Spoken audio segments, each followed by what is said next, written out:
Hello, good evening. How often have we seen a foreign policy biting the dust within a few months or less than a year time when it was since it was launched? I remember I had spoken about the South Asian crisis, and I had also said that this is a very interesting time. This is a very learning time for the people who are interested on foreign policy and global diplomacy. And the South Asian crisis has given a complete, comprehensive package for someone to understand the foreign policy and how different actors plays their game. And if you remember, in South Asian crisis, there are basically five primary players. Of course, Bangladesh is a key player. Then India is one player. The Pakistan is another player. China is another one, and the United States of America is the big boss here in South Asian crisis. But unfortunately, there are certain events which have been unfolded, within 24 hours, and things seems to be not very optimistic for U.S. foreign policy, particularly for this reason. And I will give you instances about them, and we'll discuss more about that. But before that, there are two important elements which I feel that you should know how the foreign policy works and how America is kind of interested in fomenting a kind of a trouble in South Asian crisis in South Asian region, because America definitely want to have a foothold to check China, and of course in some way India as well, but somehow they have not been successful so far in past 3-4 decades.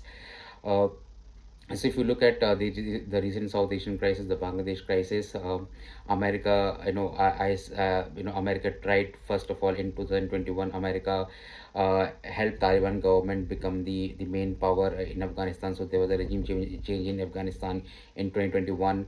In 2022, there's a regime change in Sri Lanka. Mahinda Rajapaksa had to resign. There was mass protest against him. In 2023, there was a protest in Manipur, India's Manipur, the northeastern part of India, which also borders Bangladesh. And then there was a fight which happened between two tribal communities, Maitis and Kukis. Kukis are Christian dominating, and Maitis are the original inhabitants of that region, and they're Hindu majority.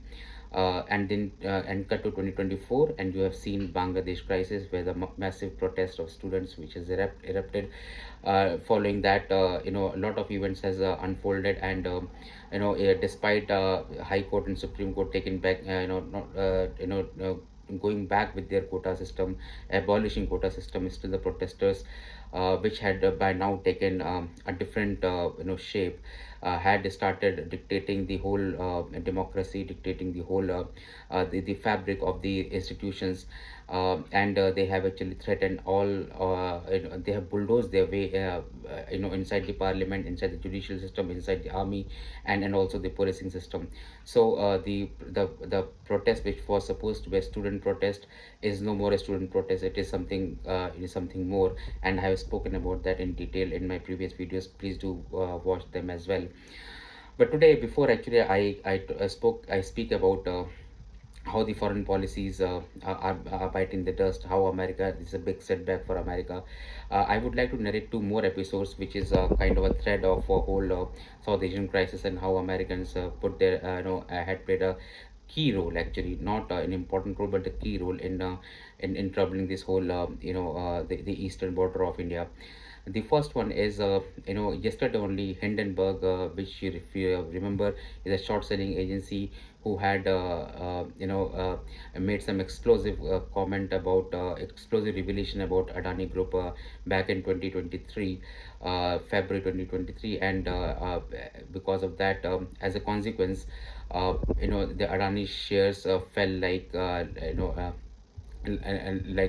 playing cards, and millions and billions of dollars had been wiped out from the share market because of the short selling revelation. However, when Supreme Court had actually constituted one SIT, which was headed by SEBI, Security Exchange Board of India, they have said that they have completed they've completed their investigation, and they have not found anything which goes against the law of land of India. And as a result, the Adani Group was exonerated by the Supreme Court, the highest court of India.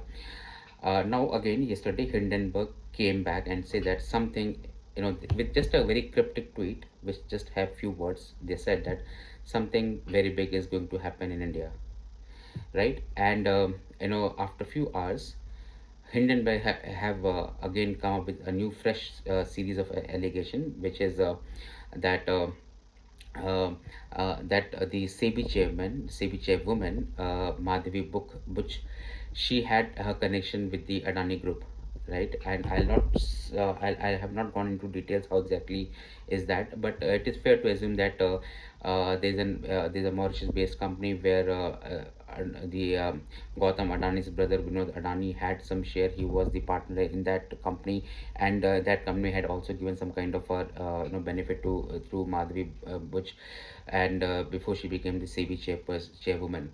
Now the why I'm saying that this is very important event and how is this is connected with the Bangladesh crisis is, remember, whenever you go for foreign policy, whenever you go for an all-out attack, it doesn't mean that you just have one episode, you just have one, one strategy in place. You have actually, whenever I say a comprehensive strategy, it means everything. It means militarily, it means strategically, it means domestically, and it also means lots of information on through the broadcasting, to create a kind of suspicion with the institutions, because until if your institutions are strong, there is no reason that the country will have any kind of a problem, a sovereignty problem or any kind of internal security threats. But if your institutions, they are under threat, or if the people started believing that they are compromised, then the chances are very high that you will have a very you then actually you are sitting on a time bomb which can explode anytime, through the mass protests by the people who are who no longer believe in the government, as a result. So Americans' foreign policy thought that Hindenburg would come at a right time when they can actually, made some explosive remarks, and that will actually bring back the narrative, which has started shifting from Bangladesh, regime change to a lot of, massacre against the minority population, particularly Hindus. I'll speak more about that, but I just want to kind of highlight that this is also one of the way the foreign policy experts and the the diplomacy is inserted into into the cultural fabric of a country, just to kind of brew some trouble out there. Hindenburg was one episode. After the Hindenburg, there was also one very important report which has come, I believe, on 8th of August, a couple of days back. In that report, it is basically United States Commission on Commission on Religious Freedom. Normally, US come up with their own religious freedom index every year, but this time they have actually come back with a freedom index, but it is not an index. It is basically they have come up with a new framework which is known as how the states are using misinformation and disinformation to propagate hate against a particular community. And remember, I have spoken about this misinformation and disinformation on my in my yesterday's video. So please do watch that. You'll have a better context. But to kind of summarize that context, misinformation and disinformation is also one of the biggest weapon, which a foreign in which is in the hand of the foreign players who try to interfere in the internal matters of a particular country. Now, what does this report contains? This misinformation, disinformation. I would like to highlight a couple of things. First thing is, this is a framework which has started just in 2024, in January 2024. It has not been approved by the whole world. It has not been approved by the whole European nation. It was not approved by all the G7 nations. So from where they have got the approval? They have got the approval only from three more countries apart from USA. One is Canada, one is Germany, and the third one is UK. So imagine a report which is coming out in public domain, criticizing a company on certain basis, is only endorsed by three players, four players, right? And what this reports is that we have come up with a kind of framework about misinformation and disinformation, and this has been endorsed by these three countries. And then we have some other MOUs, memorandum of understanding, signed by a couple of, not a couple of, at least 8 10 more countries like Moldova, Latvia, Japan, Poland. So like this, these are not geographically population wise very big nations. They are all of them are European nation except Japan, but they have not endorsed. They said that they will look into this framework, and they are principally agreeing for this kind of a framework to be, you know, to be reported for the wider for the global community, right? So practical, this report has only only three other nations who are backing it. Now, who are the culprit? So if you remember in the Religious Freedom Index, they are having something like a they call it countries of particular concern, CPC. They call it countries with particular concern. The idea is that these countries are, they are very very poor on religious freedom. And of course, if you look at the map, you'll find, the all of the eastern part of the world is practically colored with that CPC kind of thing. And there are some small patches like Turkey, like Algeria, like a couple of Egypt. They are known as they have been put under SWL, which is special watch list. So these are the two categories on the Religious Freedom Index. All the other countries, Russia, China, India, Pakistan, Sri Lanka, Bangladesh, entire Central Asia, uh, uh, I mean, some majority of Central Asia, I would say, and and the entire southeast nation of the world.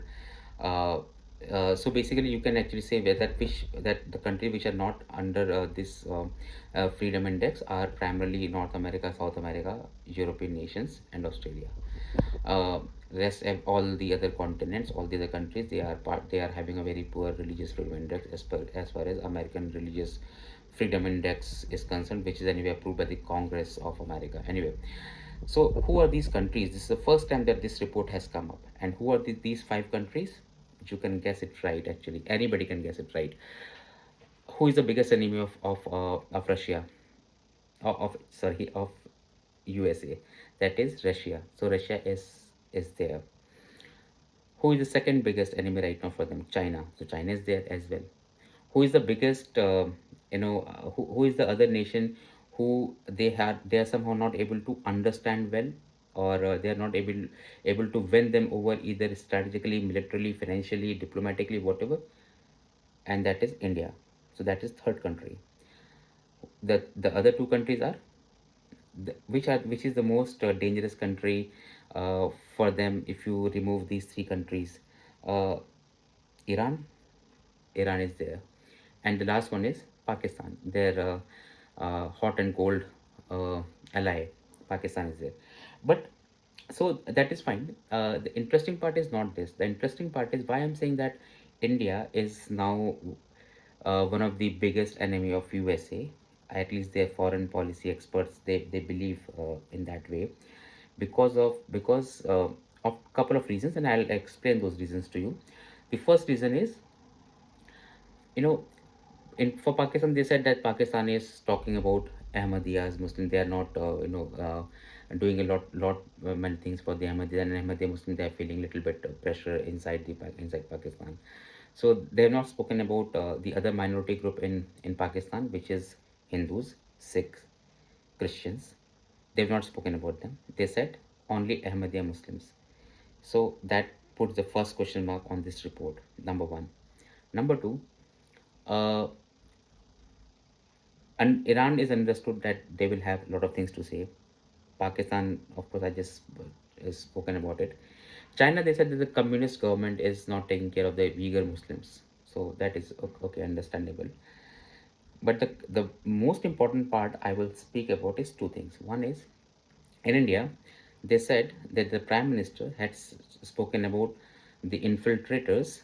They have, the Prime Minister of India, he has termed Muslim population as as infiltrators who, and Muslim population, and as per the report, the Muslim population is here since 16th century BC, since 16th century AD, which is factually incorrect.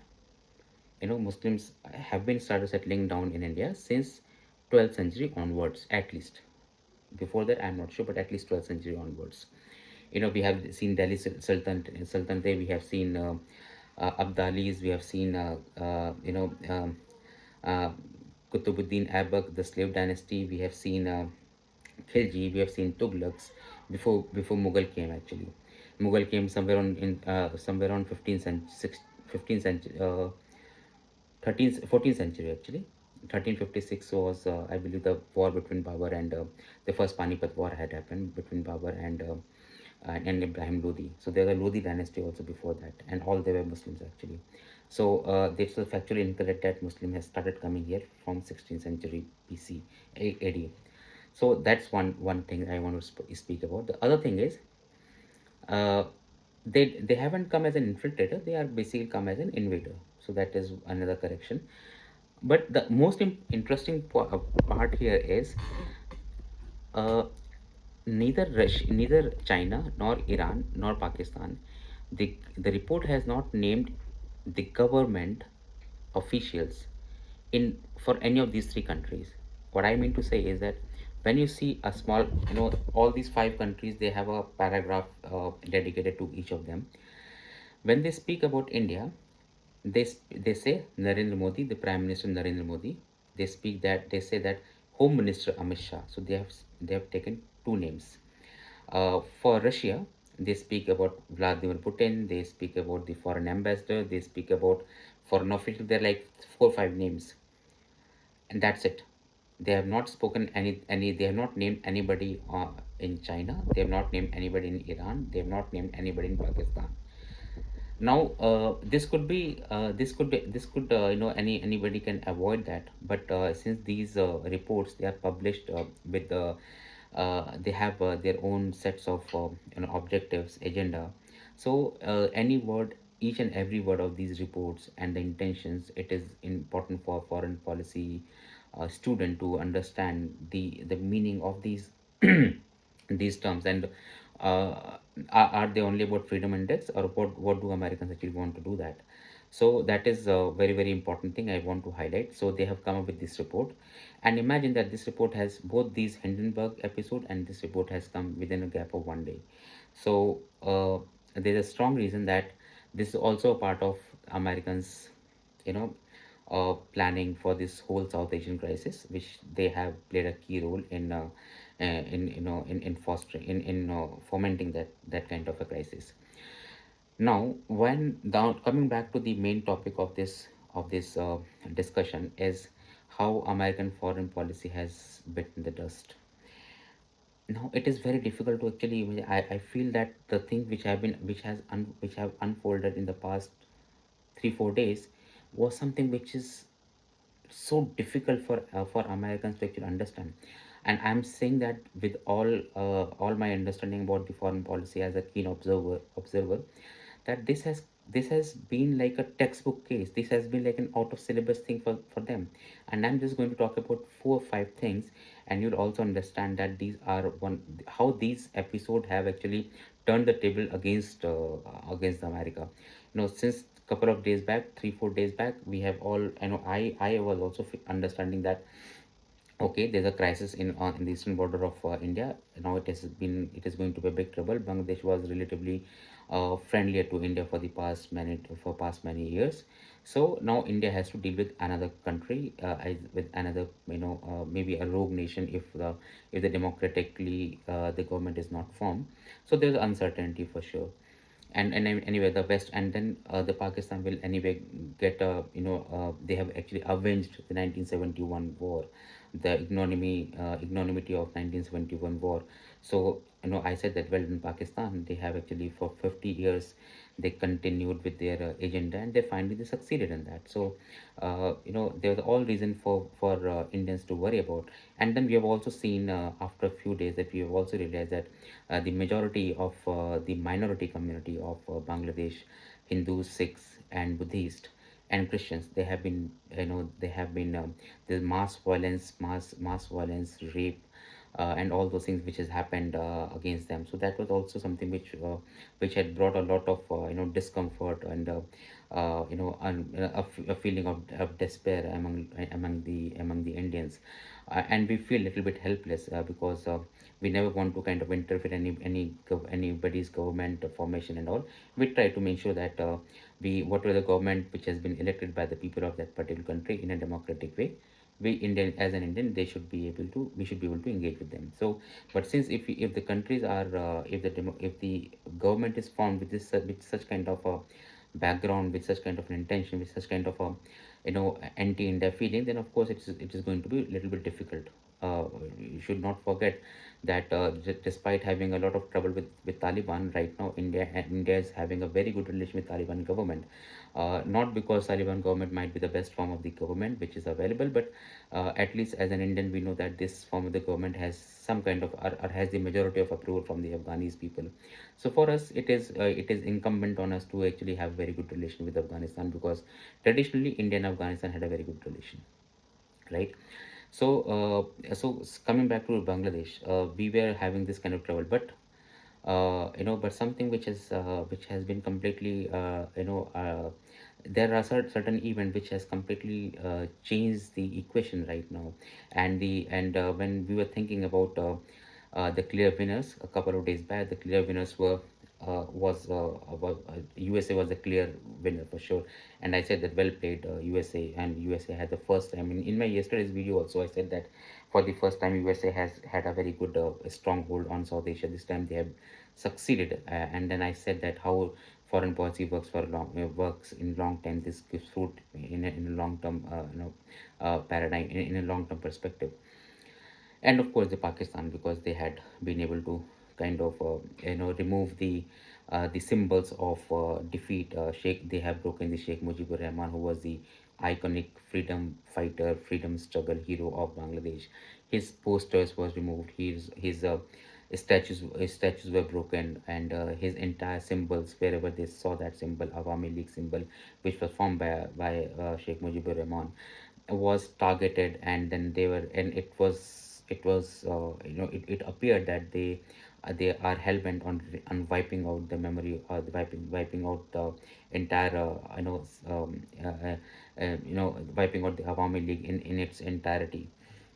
So this was a kind of a thought that we are having. But then what happened then, at, and before that, Sheikh Hasina's son, Joy Wazir, he also said that we are done with Bangladesh. Neither my mom nor myself, do not have any, we no longer have any kind of interest in Bangladesh politics. So we are now going to have a different kind of a life, whatever, right? So he was not very keen to go back to Bangladesh and take the reign of the party, and nor was his mom, Sheikh Hasina. But then something has happened. Now he has said, day before yesterday, he said that we are open. I'm thinking about it very, sincerely, that I should go back, join politics over there.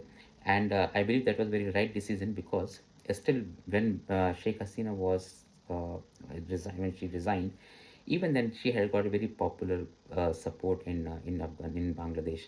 Awami League is the single largest party, is the biggest party in Bangladesh. I know, I would say millions of people, they follow Awami League. They are emotionally connected with Awami League. So it was not an easy decision for anybody, for any political party, just to kind of leave their party, which was formed by their ancestors, just in just kind of in a crossroad, and just said that okay, I'm done with this politics.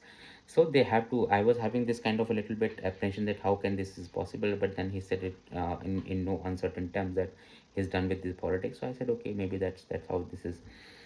But then now he has said that both Sheikh Hasina and he is considering to return to Bangladesh, as soon as the interim government is done and the fresh election is called, if it is democratically called. So that's something which is against the textbooks of America. Maybe I can still say that they might have thought that okay, this may happen, but the probability of this will be 50-50. All right, because Sheikh Hasina is not very young lady. She is in her I believe she is more than 75 and all, and maybe she's fit. I'm not saying, but the chances become very less. Okay, maybe how long? Maybe 5 years, 10 years, that kind of thing. Anyway, and her sons were never part of the politics. Sheikh Hasina's daughter, she's a regional director of World Health Organization, and she's based out of Delhi. And then her son, I believe he lives in either USA or in London here. I'm not too sure, but so they were not very keen with the politics and all. Uh, so Americans might have thought that okay, the chances are very less that Sheikh Hasina would come back and join politics. Uh, right? So that's something which has gone. If it was like 50-50, then the optimism from that perspective, from that dimension, has come down to zero actually. So that was the first blow to America. The second blow was, you know um, Americans actually have not understood one thing, that Bangladesh is not any ordinary country. Bangladesh is not any country like Middle East or Central, maybe it's not Central Asia, but not any country like Middle East. Of course, there is a Islamic population, which is like in majority. There's a strong fundamentalist population out there as well.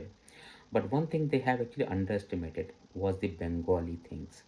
You know, remember, the whole Bangladesh was built because of the cultural identity politics of being Bengali.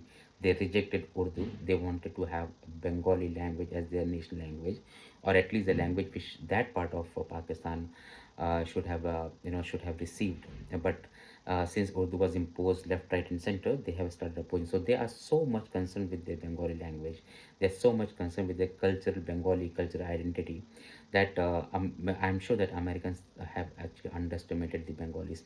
By the way, if they have done this, I believe they should not have. They haven't learned the lessons well, because the whole nationalism feeling in India during colonial era was started by the Bengal province.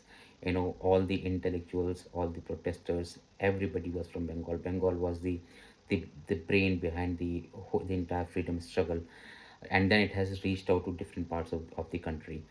So if so and they have Bengal has produced intellectuals, writers, novelists, drama, people from theater industries, literaturists, musicians, uh, revolutionaries, uh, you know mass leaders, and you name them actually. You call them anything, but they are the original people in India who actually started the whole freedom struggle. So how could America underestimated them is something which is a big case for America, because America simply thought that Bangladesh is just like any other nation in Middle East, which they can have very easily control with.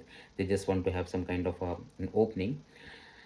I'm sure that this was something which was a root shock to Americans, and then their foreign policy affairs, and then they have to go back to the drawing room and recalibrate the whole strategy. So that was the point number two, and that's why, if you've seen that, the third thing is the entire I should actually, we all should applaud the press of Bangladesh, because the way they have reported without fear and without any kind of bias, that has actually helped in reaching out to the whole world how the atrocities are being done on the minority communities, be it Hindus, primarily Hindus. And when Indians were saying this, when we were also getting some kind of reports about the atrocities, most of the time it was considered that it was more like it is more like a media propagation, or more like there is some sort of a uh, there's some sort of a biased which is attached with this kind of reporting. But then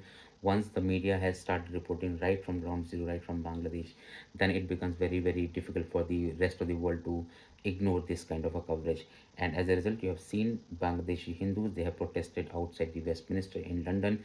I've seen that protest, and fortunately I was here, and I've seen that protest. And not exactly seen, but I have but while I was coming back from Westminster, I realized that they just finished with their protest.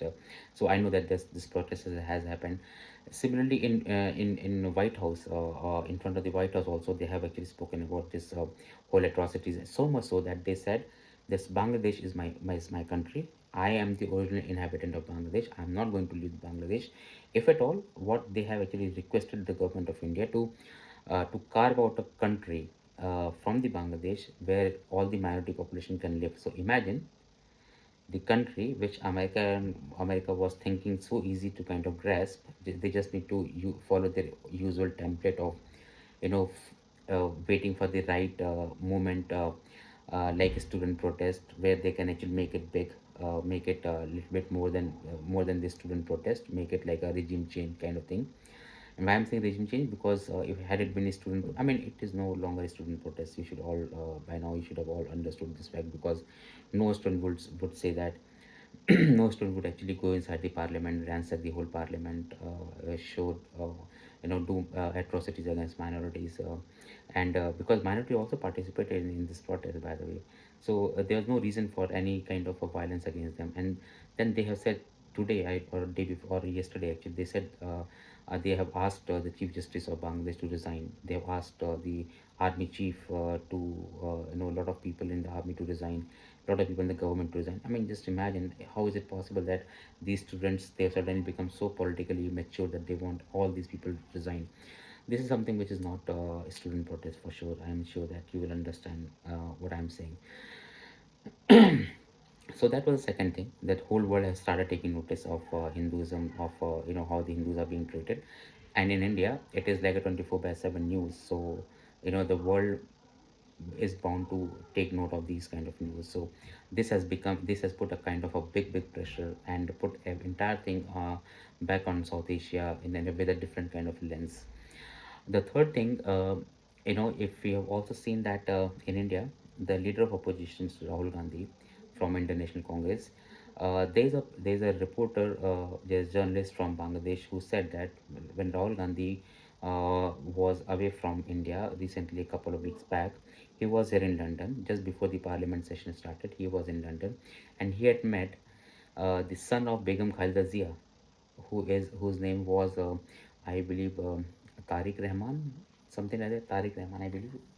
He had met Tariq Rahman, and this was alleged by a journalist who said that he has the information, he has the evidence, and he can actually. He said it's a very private meeting, but he has the evidence. And his the journalist name is Salahuddin Chaudhary, I believe. So and he's very confident. He has got a lot of media attention. Media is speaking to him, and he said that let the leader of opposition deny my charge, then I will present my own set of evidence, which is very credible and all. So now suddenly.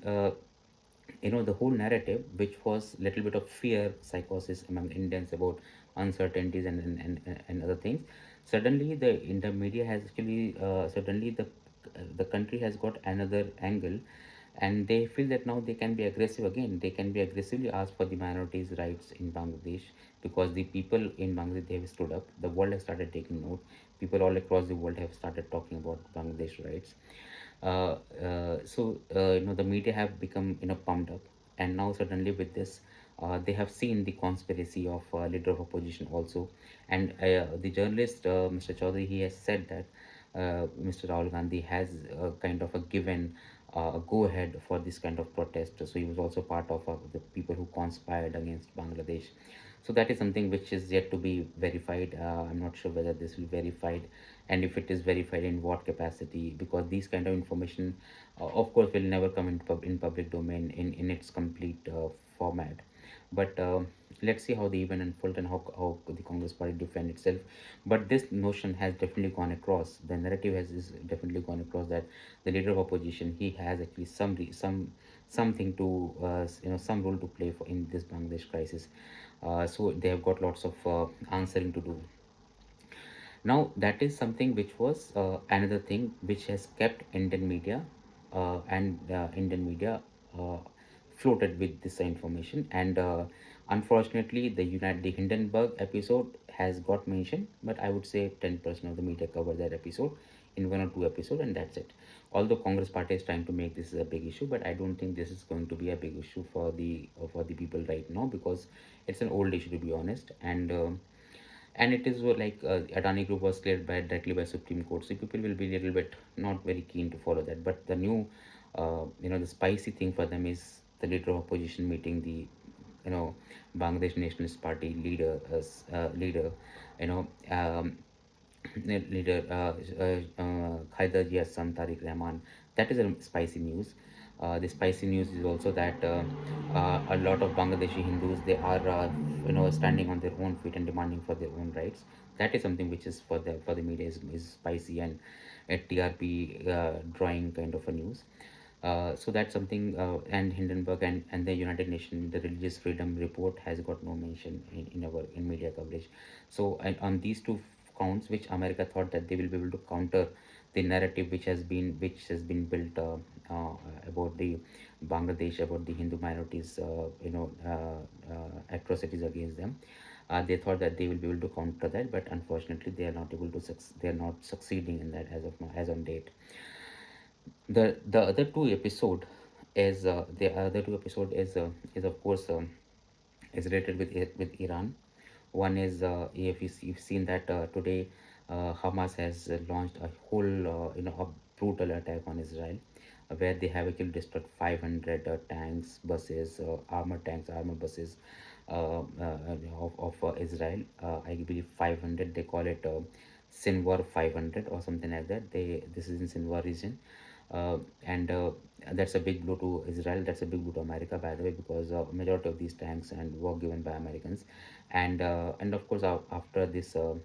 Uh, Hania's Ismail Hania's death, killing, Iran was bound to respond to USA, and I believe Hamas was the proxy, and then Hamas did had launched a brutal attack on Israel. This is going to escalate the war in Middle East further, and since this is a big blow to Israel, so of course the repercussion or the effect will also have in USA. So you'll understand that America is also having a back foot, or a bad news from the Iran front as well. From the Iran front, that was on the western front. Now from the eastern front of Iran, there's another bad news for America. The bad news is that, if you remember, uh, today Pakistan general, uh, his name is uh, Asif Munir, sorry, Asif Munir, General Asif Munir. He said that Pakistan is fearing a kind of Bangladesh kind of a protest within their own country, uh, and the whole apparatus, the whole government apparatus, they are on their toes. They are thinking, so much so the media has reported in Pakistan that the plane, the aeroplane of Pakistan's president is ready to fly him away from Pakistan to some safer places, and also okay, so the episode was that the PTI, the Tehrike, basically the Imran Khan's party, Imran Khan's party, the student wing of Imran Khan's party, they said that they are going to launch a massive protest. Imran Khan has said that Imran Khan was a the former prime minister, and he is also having a problem with America, because when he was dethroned, he said that in his resignation, in his usurping, there was an invisible hand from America.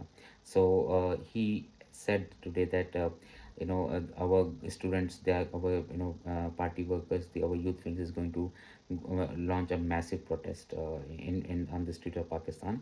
And Pakistan, remember, is a very fragile state right now. Pakistan is is fragile in the sense that there's a massive corruption, there's a massive unemployment, there's a massive inflation, and the government of Pakistan has not been able to handle well the POK, the Pakistan occupied Kashmir, and the visuals where the people, hundreds of thousands of people are running after the truck which is carrying the basic food supply. It is have been doing rounds for many months, actually, to be honest. uh, and Pakistan street, there's a lot of despair, there's a lot of you know I would say loss of credibility for the government, for the political parties, and I believe for Imran Khan this is the right moment to actually strike and take the rein in his own hand. I'm not no fan of Imran Khan, but as a politician, I'm sure that he's thinking like that, because the situation is very fragile in Pakistan, and anybody who is able to galvanize the whole people, they will be able to take the reign back in their own hands, and Imran Khan is doing that. So General Asif Munir, when he understood the gravity of the situation, he said he's going to deal with the protesters with an iron hand. That was kind of warning which he had given. Now, how I'm saying, why the role of Iran here? The role of Iran here is, Balochistan. Balochistan is a part of Pakistan, which has got its own cultural identity. People who are from Baloch, they believe in their own Baloch identity. Unlike Pakistan, to be honest, Pakistan do not have any own cultural identity. Balochistan, they have their own cultural identity. Bangladesh had their own cultural identity as a Bengali. uh, but Pakistan identity is not a very unique, it's not a very cultural identity. It's more like a political identity, I would say, or more like a religious identity, but certainly not the cultural identity, which Balochistan, by the way, had. They have a cultural identity, and the high-handedness with which Pakistan Army has actually treated Baloch people is something which is there in front of the world. So much so that the people from Balochistan, they have been asking the Indian Prime Minister to help them, to save them from Pakistan and all. So this kind of thing has happened in the past. Um, and Balochistan, they are doing, you know they have seen, actually they have been witnessing for the past many years, many decades. Their women's are abducted, the childrens are abducted, and they're nowhere to found. Even not even the dead bodies are returned or found by the families. So they are absconding, like thousands of Balochistan, they're absconding. So there's definitely a very big problem which is brewing in Balochistan for so many years. And by the way, I tell you one thing, Iran doesn't Iran Iran thinks that the Balochistan, because the Pakistan's map, the West Pakistan, I would say, is a Balochistan, which is a part of Iran. I mean, which boundaries with Iran, and Iran never considers Balochistan as a part of Pakistan. They consider Balochistan as a part of Iran, actually. So you can understand that Iran will be playing a big role in lending all kind of logistical help to the Baloch people, so that they can also they can also uh, you know and they can also protest against the government. He will mobilize all the resources, all the logistical support, all the strategic support to Baloch people, who in turn will of course settle will share with other Pakistani nationals. And the situation is very ripe in Pakistan for any kind of a trouble right now, and which is what is being unfolded right in front of our eyes. So these are the like 5 episode which I thought you should know. And if you look at these 5 episodes, none of these episodes are a good news for America. Americans probably they have not studied this region well. They should have actually studied this region well, because there is a cultural identity which is Indian. Because see, the cultural identity is in Bangladesh. There's civilization identity which is in India. There is a political identity, I would say, which is in Pakistan. Within Pakistan, there is a cultural identity within Baloch. So this region, and then in the Sri Lanka also, I would say this is a political identity. Wherever there is a political identity, they will be able to successful in, uh, in having their way. But wherever there is a cultural identity, it is very difficult for them to kind of do any kind of mischievous activity which goes against the cultural wishes of the people. And I'm saying this because in Bangladesh, forget about the Hindus, but even the Awami League, who consider them as Bengalis first. Ami Kon, Tumi Kon, Bengali. This is what the slogan which is being raised by the students, by the protesters, I would say, by the Hindus majority. And Awami League, like I said, Sheikh Hasina was very popular in Bangladesh. So her party may have lacking a leader right now, but the support base is definitely there, and they will just wait for the right moment, for the right leader to just come and galvanize the support. And once again, the Awami League will will find its feet to fight against the BNP or whatever the establishment is.